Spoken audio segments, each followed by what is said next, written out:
What's up, y'all? It's your boy Tevin Jameer back at it again with another episode of the Hate It or Love It podcast. And like I said, man, today we're going to get into my Apple replay for 2024.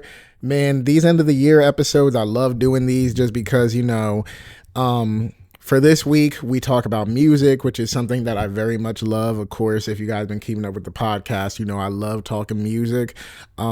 Next week, we're going to do film, which is my main love. I love film. So talking about film is another thing. I'm going to be ranking all the movies that I've seen that was released this year. So that's another thing I'm excited for.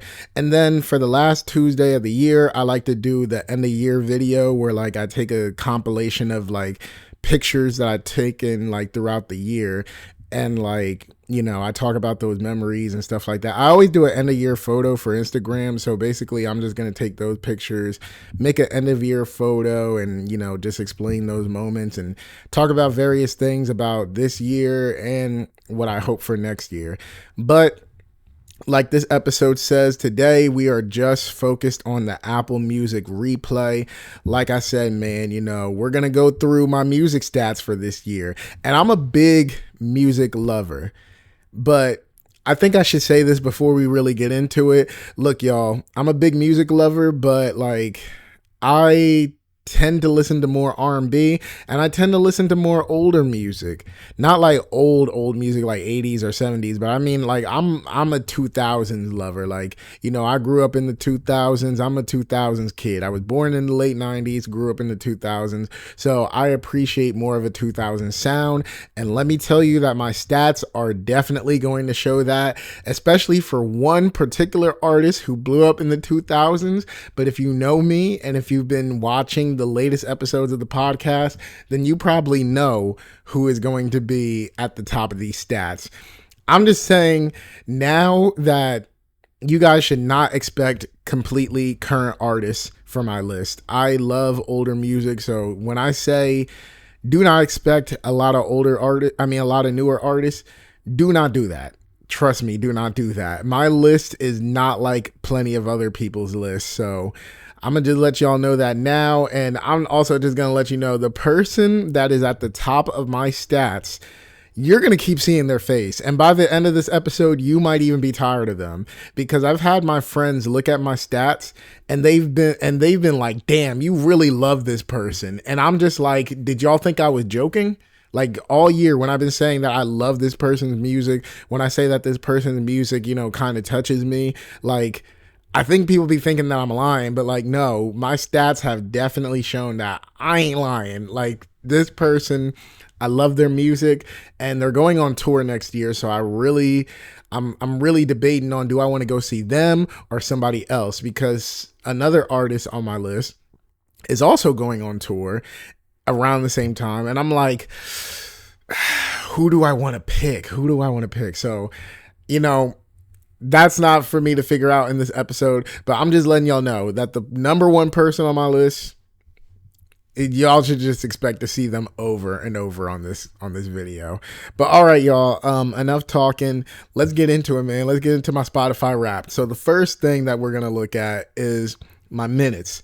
So I had a total of 39,492 minutes of music. I don't remember how much minutes I had last year, but considering the stats because of course I looked at them already, considering the stats, I may have listened to more music this year than last year. So yeah, 39,402. I don't know if that's normal for people to listen to that much music, but like I said, I'm a music lover. At my job, you know, when you're in the back room, you know, just as long as, or, you know, even when you're on the floor, just as long as you only have one headphone in, you are allowed to listen to music at my job. So, you know, that's part of the reason, you know, I have this many minutes. Music definitely helps get me through my day. Not just that, but recently I just got a MacBook this year, so when I listen to music on here, you know, I guess that somewhat counts. My Alexa I was afraid she was going to listen to me. She is, I connected her to my Apple Music account. So I listen to, music through that. Like, I'm just always listening to music. When I say that I'm a music lover, always listening to music. So, yeah. So that's how many minutes I have. Now let's get to my top artists. And my number one artist, and the person that I said that people think that I be playing about, is JoJo. So I have 6,077 minutes of JoJo. I don't like I said, man. In past episodes, I've talked about the book that she put out. I talked about how she's about to come out with an EP next year. I've shown a lot of love to JoJo, especially I've shown a lot of love to JoJo, especially lately because she's been doing a lot lately. But this year, I guess this is also another reason to why I listen to her so much. This year I listened to her so much because this was the first year I really like listened to her music for real. Because obviously I knew her songs like Too Little Too Late, Leave, Get Out. Like obviously I knew those two songs because those were her biggest songs. But I remember that it was like late last year, like very late last year. I followed this 2000s R&B page or this 2000s music page, and they showed a song from her first album called Baby It's You. And when I heard that song, I was like, wait, hold on. I ain't know she had like other like more R&B sounding song. Cause Leave Get Out is kind of like an R&B sounding song, but it's also very popish.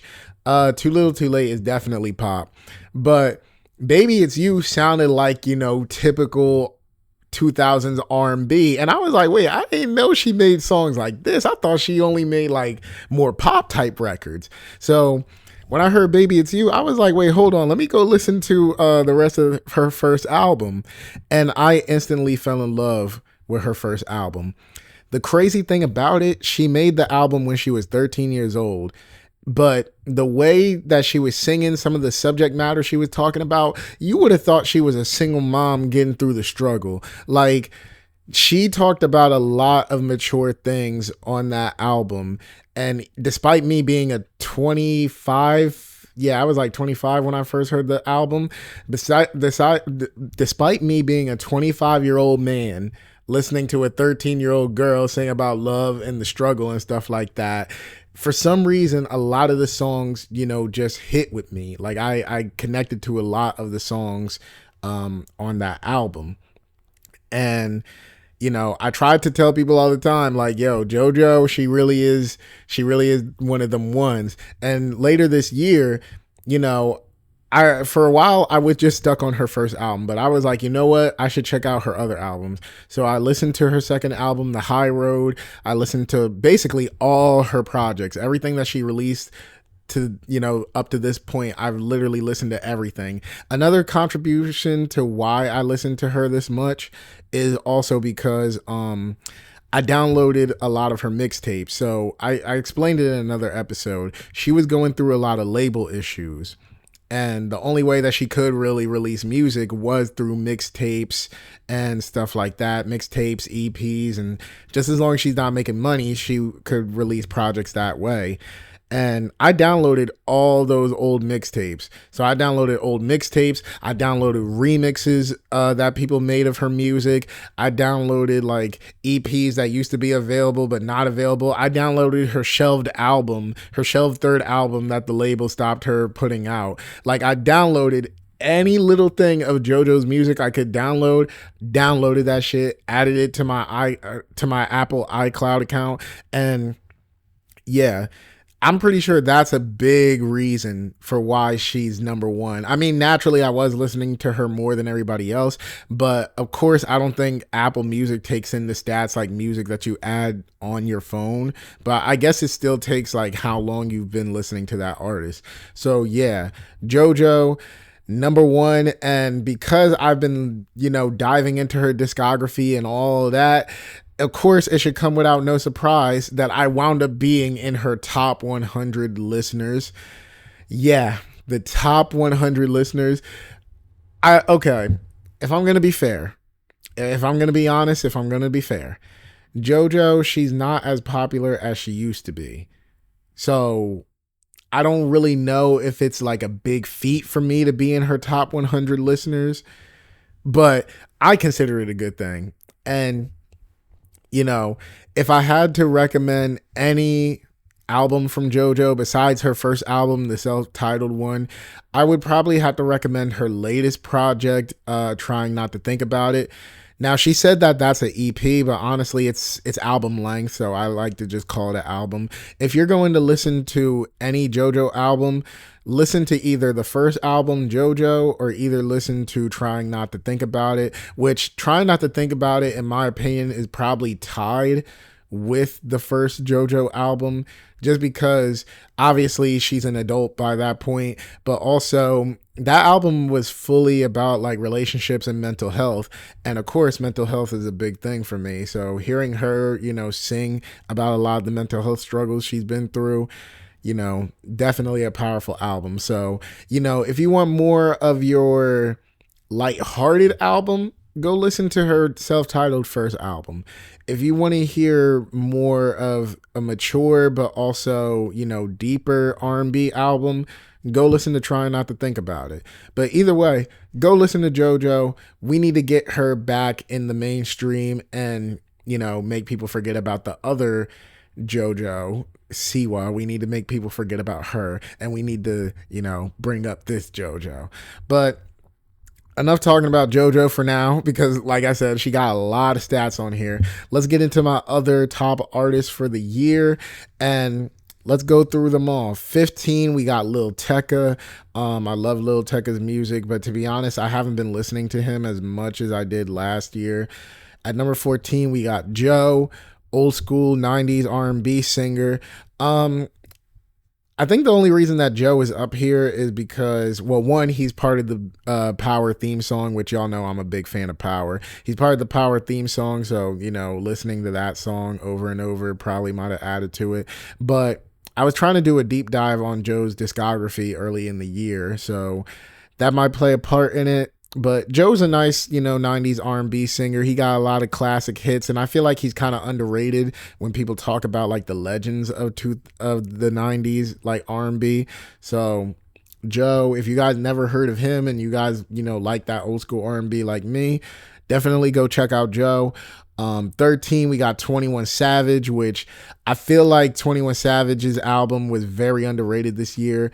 When people talk about like the top albums of the year, when people talk about like, the big things that artists have done, I feel like people do tend to overlook 21 Savage's American Dream album, because for a good minute, American Dream was really my favorite album of the year. And, it really took, and I'm not going to spoil nothing for later in the video, but until a couple of artists actually started releasing music this year, 21 Savage really had the best album in my opinion. So, American Dream, amazing project. And not even just American Dream, but I just like a lot of 21 Savage's music, because he's like, I feel like he kind of gives me the best of what I'm looking for when it comes to gangster rap. Like, I like gangster rappers that has a message to their music, and that also you can tell, like, all their music isn't just, dumb shit. Like, 21 Savage has a lot of messages within his music. So, I'm not surprised that 21 is here.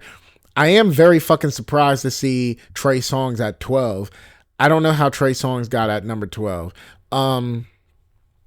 There was one time where I listened to the Trigger album, because, despite the shit that Trey Songz get into in his personal life, I love some of his albums like Trigger and stuff like that. So, but I just don't know how he got to number 12. I could have swore I listened to 21 and Lil Tecca more than Trey Songz, but all right.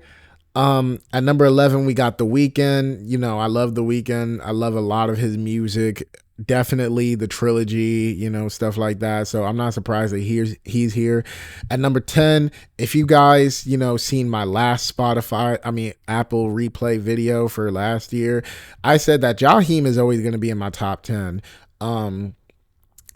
Just to give a quick story again, when I was younger, my parents loved Jaheim. Jaheim is my mom's favorite artist. So whenever we go on vacations, you know, anytime we go on road trips, vacations, or anything like that, Jaheim was always playing. So, you know, I guess you could say that my parents' love for him kind of rubbed off on me. So Jaheim, he's just always going to be in the top 10. And the thing is, he hasn't released a new album since I think like 2014, but he's always going to be here just because, like, you know, those songs take me back. And even if it didn't take me back, like, I just love a lot of his music. So yeah. At number 9, we got Corday. You guys will see why in the future. Corday is at number 9. At number 8, we have YNW Melly, which, you know, I love Melly's music. He's kind of like Rod Wave for me, except YNW Melly's music is definitely more like gangster. But why I love YNW Melly's music so much is, like, you know, he can do the gangster shit, but also he is very much inspired by R&B. I love rap artists that are very much inspired by R&B. So YNW Melly, of course, Free Melly. And, you know, I'm going to keep saying that until it's backwards, because right now it's very much looking like that's going to be true pretty soon. So let's hope that Melly finally gets out.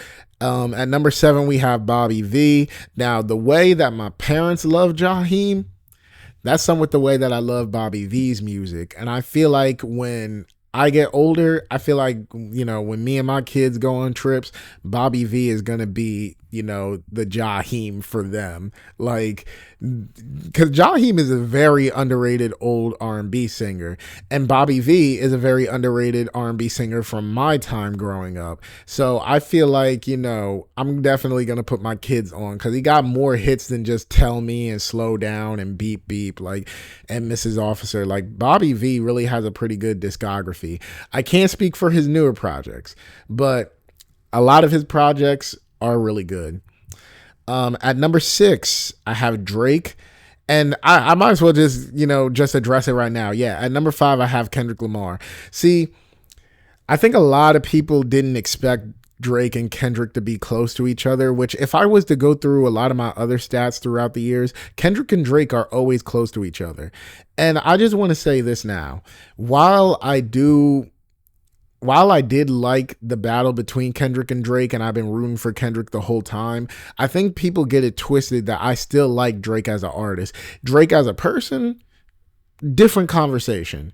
Because Drake is a very unlikable person, in my opinion. But as far as his music, he really makes a lot of great songs. And, you know, just because I like seeing Kendrick whoop his ass during the battle, that doesn't mean that I don't like Drake's music. And that doesn't mean I'm going to look at Drake's music any differently. No matter how the battle would have ended, Drake has always put out a lot of classic albums, put out classic mixtapes. Drake just has a lot of classic music. So no matter how you feel about him, you got to admit, you know, a lot of Drake's work can't be taken away from him. And at the end of the day, you know, if, God forbid, if something was to happen to Drake, I mean, he's going to be known as one of the greatest rap artists of all time. I'll sit there and argue with people about it, because no matter how we all look at Drake, no matter how we're all clowning Drake, maybe we even calling him a bitch because of this petition, at the end of the day, Drake is still going to be known as one of the greatest rap artists of all time. So,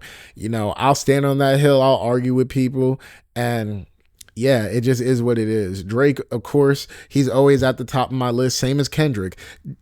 A lot of the things I said about Drake, I can also say about Kendrick. I mean, I do like Kendrick more as a person, but Kendrick also put out a lot of great songs and albums. And at the end of the day, he's going to go down as one of the greats, like one of the greatest artists of all time. So it's like, you know, we can enjoy this battle, but at the end of the day, we all need to be acknowledgeable that at the end of the day, this is rap culture. We love the culture. And these were two great artists going up against each other. So at the end of the day, no matter how you feel, you got to admit that, you know, these two are both greats. But I just wanted to address that because, you know, some people might be surprised by that, and some people might be like, why is Drake up there? Because Drake deserves it. Like, Drake is a great artist. So yeah, that's all I'm gonna say about that. Number 4, we got Chris Brown. Chris Brown is always somewhere at the top. Chris Brown's like one of my favorite R&B singers, so Chris Brown's always going to be somewhere at the top. Leon Thomas. Leon Thomas at number 3. Leon Thomas, that boy can make some great ass fucking music. We're gonna get into that later. But if you've seen my replay last year, then you know how much I love Leon Thomas's music. With his sophomore album, he did nothing but double down at how amazing of an artist he is. So yeah, Leon Thomas at number 3, not surprised at all. Number 2, Rod Wave, not surprised at all. Just like last year, Rod Wave, he was my number 1. Of course, JoJo dethroned him, but Rod Wave, very close second in my opinion. I love a lot of Rod Wave's music because, like I said, Rod Wave, if you want to know about me, like if you want to know me as a person, if you want to know my thoughts, if you want to know how I see the world, literally just listen to a Rod Wave album, particularly Nostalgia or Ghetto Gospel, and you know, that's me. That's me right there. Rod Wave really be speaking my mind. But now that we went through like all my top artists, let's go down by months. I love how Replay really broke down a lot of this stuff. So, like I said, American Dream, I think 21 Savage dropped American Dream like early in the year, like in January. I know at some point in January. So, of course, he was my top artist for January. February, I was still just listening to JoJo's first album.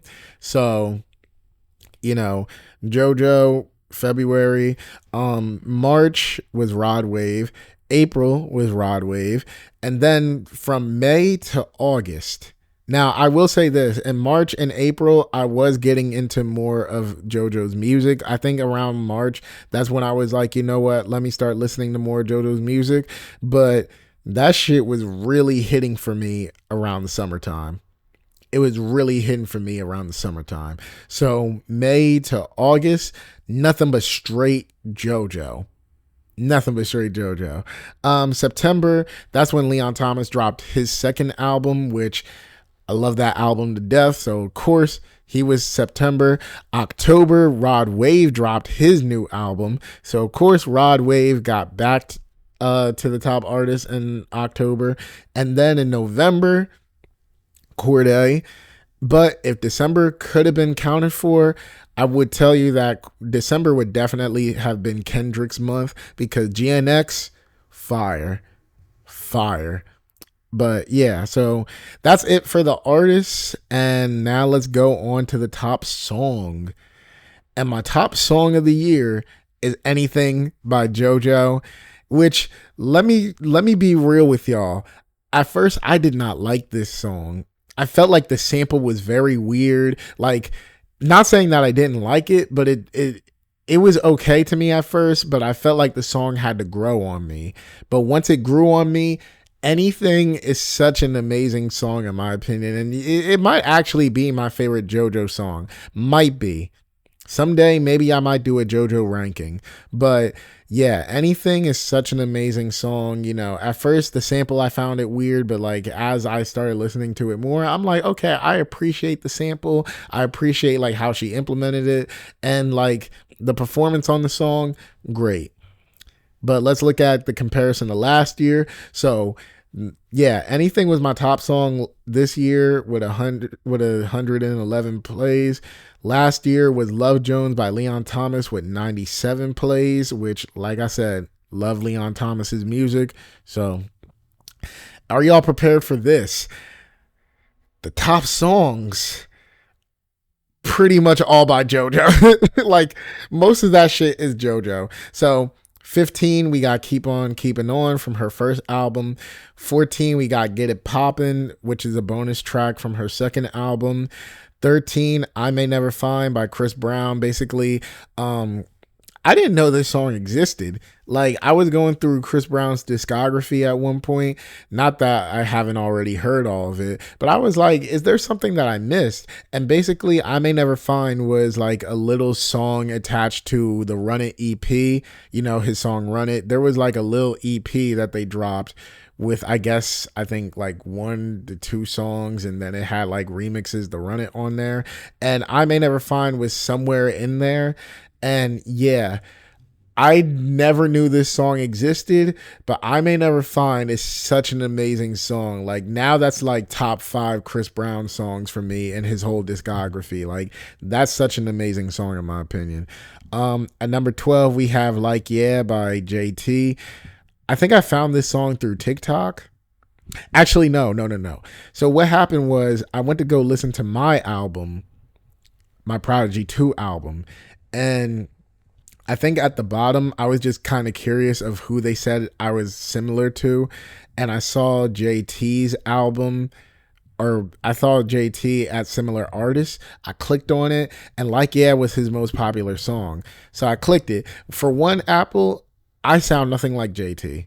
I don't know how the fuck we're similar artists on Apple Music. Maybe that's changed, but when I looked at it, we were similar artists.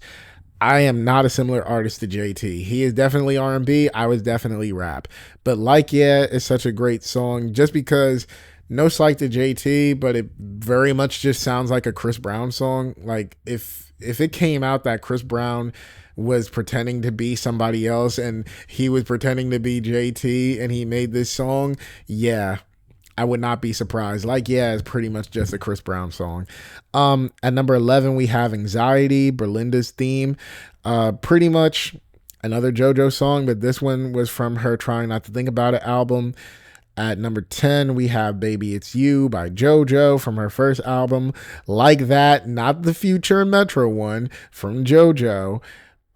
This is from her second album. Fairy Tales at number 8 from her first album. 7, Not That Kind of Girl by JoJo from her first album. 6, Use My Shoulder from JoJo from her first album. Number 5 we have Let It Rain by JoJo on her second album. Mutt by Leon Thomas. Yo, when he dropped this song as the first single, I did not listen to anything else that day. Mutt was a vibe from the very first day he dropped it. So yeah, I'm not surprised that Mutt already like surpassed a lot of these songs. This arrangement I'm kind of surprised by, because I would have thought Never Say Goodbye would be number 2 and that the Happy Song would be number 3. But Never Say Goodbye and the Happy Song are both from both from JoJo's first album. Never Say Goodbye, I'm going to tell you this. When you talk about songs to play at your wedding, I'm playing Never Say Goodbye at my wedding in some way, shape, or form. If that's going to be me and my wife's slow dance, if that's going to be like just playing in the background during the reception, I don't know where it's going to play, but Never Say Goodbye. JoJo at 13 made a fucking wedding song, bro. Never Say Goodbye is playing at my wedding. At number 2, the Happy Song. Yeah, it's a song that makes me feel happy. Like, I don't know what it is. Like, I don't know what they did, what they put into this song, but literally I can't go listening to the Happy Song without being happy at the end of it. Like, I could have the worst day of my life. I'll play the Happy Song and it will definitely make me feel better. But like I said, I'm surprised because I would have thought the Happy Song would have been number 3 and Never Say Goodbye would be number 2. But, you know, they're still very close to each other. So, yeah. Total song. Oh, so I just completely skipped over the fact that I listened to 3,593 songs this year. Completely skipped over that. Next stat is top song by month. So January, Letter to My Brother. That's easily my favorite song from the American Dream album and probably my favorite song from 21 Savage in general. So yeah, February, I didn't have a top song. March, I had Fast Car by Tracy Chapman. Like I said, I love country music, but I love more black country music, and Tracy Chapman is definitely my favorite country artist. So yeah, Fast Car, such an amazing song, classic song. So yeah, April, no major song for that month. For May, Anxiety, Berlinda's Theme. For June, we have Like Yeah. July, we have I May Never Find. August, we have Mutt. September, we have Mutt from the actual album. October we had Wait on It featuring Jeremiah, or from Jeremiah, featuring Bryson Tiller and Chris Brown. That is such an amazing song. November we have Boyfriend Girlfriend by Seaside. Like I said, 2000s music, I love it. I heard this song randomly on a TikTok with like roller skating people and stuff like that, and when I heard the song I was like, oh yeah, let me go look this up. So I love finding like old 2000s songs that I didn't know about back in the day, because like listening to a new 2000s song kind of takes me back to that time. If I had to say one for December, definitely Peekaboo from GNX. I love, like I said, I love the GNX album, and Peekaboo is my favorite song on the album. But speaking of albums, let's get into my top album, which was JoJo, of course, by JoJo, her very first album. So there's the cover if you want to listen to it. I listened to this album for 1,974 minutes. That's a lot of fucking minutes. And comparison to last year. So last year, I had Rod Wave's Nostalgia as my number one album. I listened to that album for 1,061 minutes. JoJo's album, oh my gosh. It was almost double. Almost double how much I listened to Nostalgia. But okay.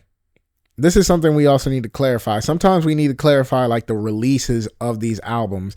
Nostalgia came out last year in September. So that album really only got like 3 months of rotation before the, stats came in.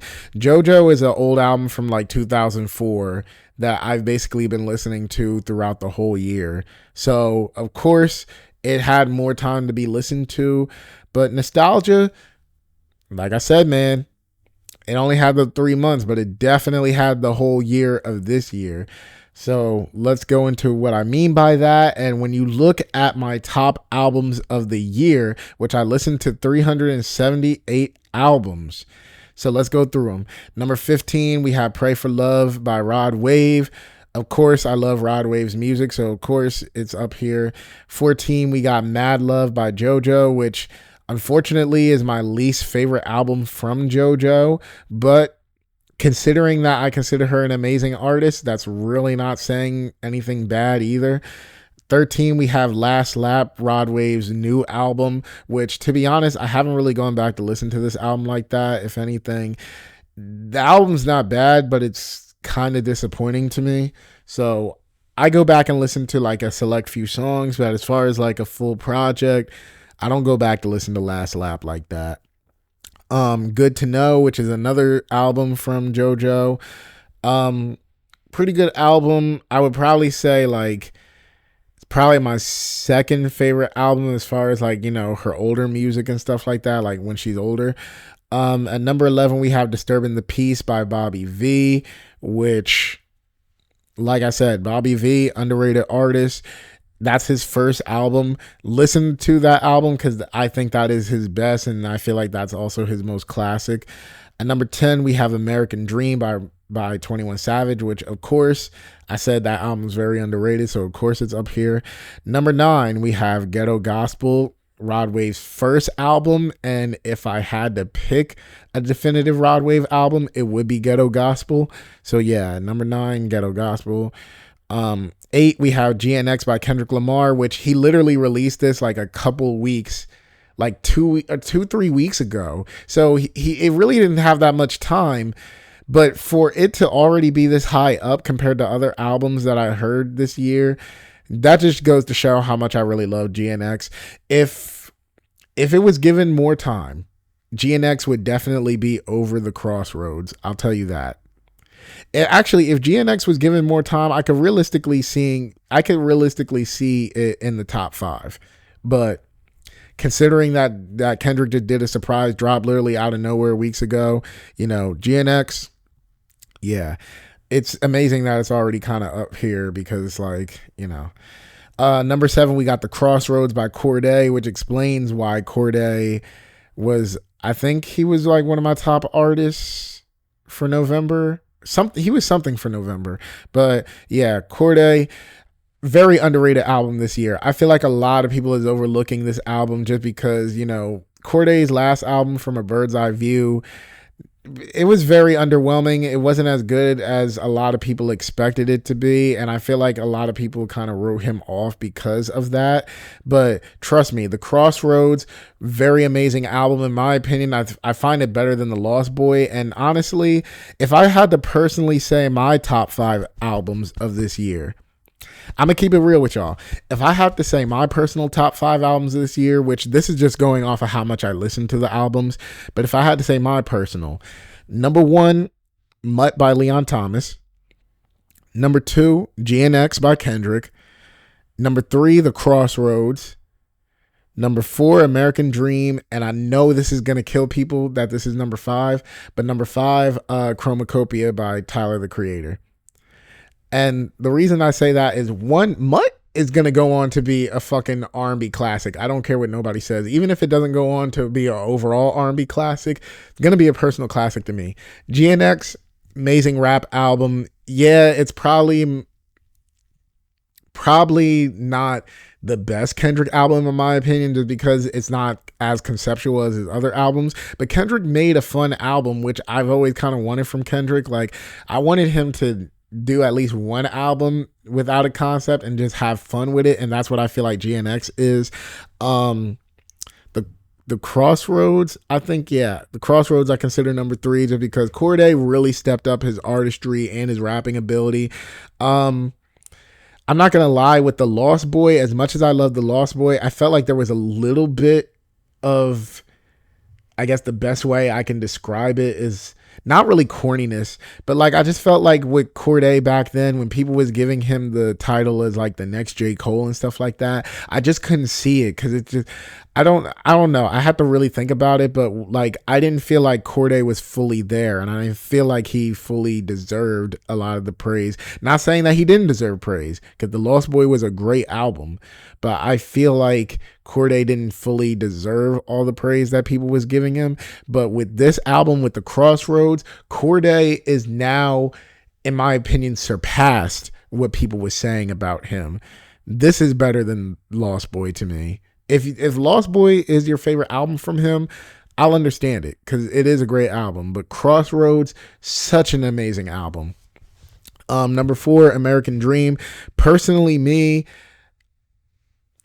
I'm not gonna lie. I really like when gangster rappers have, you know, meaningful things to say. So I feel like that's one reason American Dream is up there. Also, I just kind of connect with the songs more from American Dream. And Chromacopia, don't get it twisted. Tyler did his fucking thing with that album. If we're talking straight production wise, Tyler probably had the best album of the year, if we're talking just straight production. But in terms of all aspects of what I look for in an album, it's number 5. I completely got off of what I was talking about. But yeah, here, number 7, we got Crossroads by Corday. Number 6, we have Electric Dusk, which was Leon Thomas's album from last year, his debut album. Number 5, Try Not to Think About It by JoJo. Number 4, we have Nostalgia by Rod Wave. Like I said, it came out late last year. So, of course, earlier this year and throughout the whole year, I was listening to Nostalgia a lot. Like I said, if I had to pick one, Ghetto Gospel would be number 1, but Nostalgia is a very close number 2. Very close number 2. Number 3, we have Mutt by Leon Thomas. If it wasn't for JoJo's first 2 albums, JoJo and The High Road, Mutt would easily be number 1. So just take it like that. If we're doing my album rankings, at least for me, of albums that dropped this year, just refer to my top 5 that I said earlier. But in terms of what I listen to the most, yeah, JoJo and The High Road, easily. And then we're going to go by albums by month. Of course, American Dream in January. February, we got my boy Emo, and then there was Emo, which, go check out the podcast episode with him.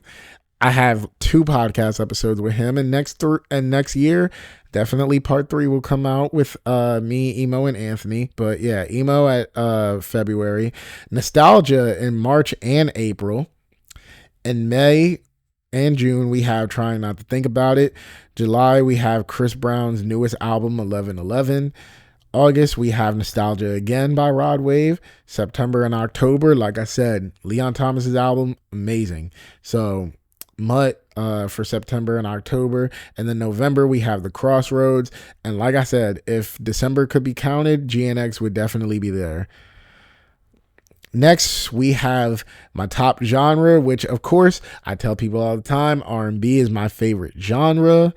And the rest of my favorite genres, we have R&B, hip-hop, contemporary R&B, rap, and pop, which I'm not really too surprised by this ranking because I love R&B music.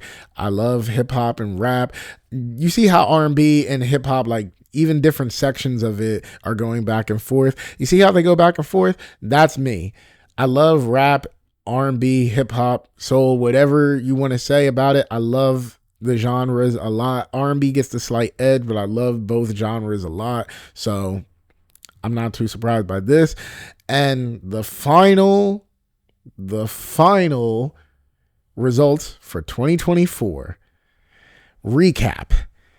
I've listened to 39,492 minutes. My top artists were JoJo, Leon Thomas, and Rod Wave.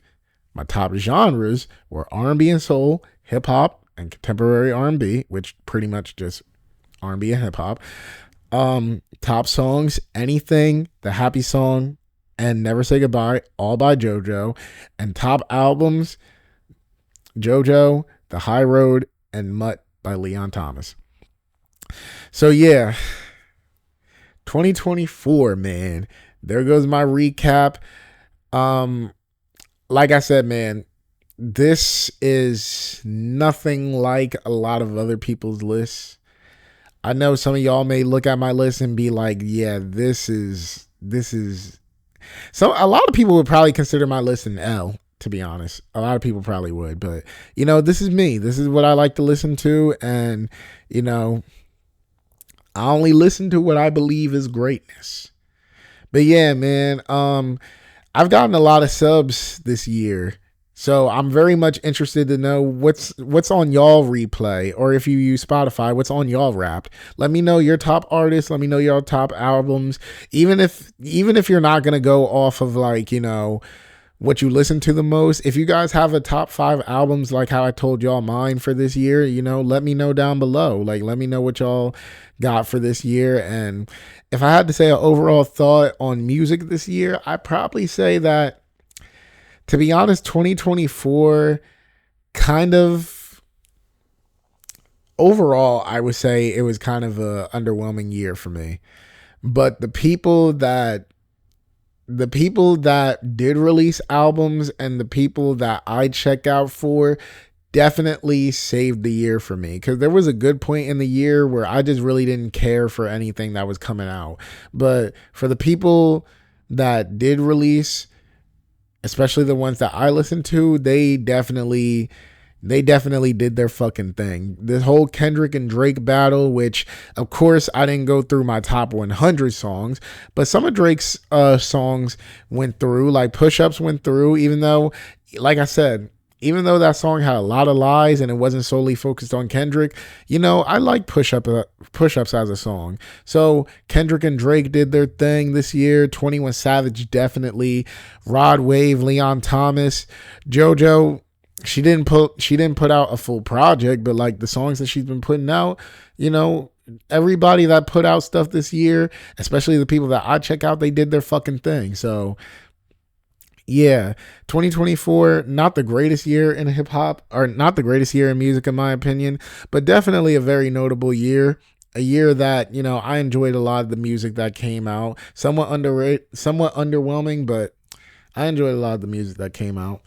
But yeah, like I said, y'all, let me know what y'all got down below, and prepare for next week when I do my movie ranking.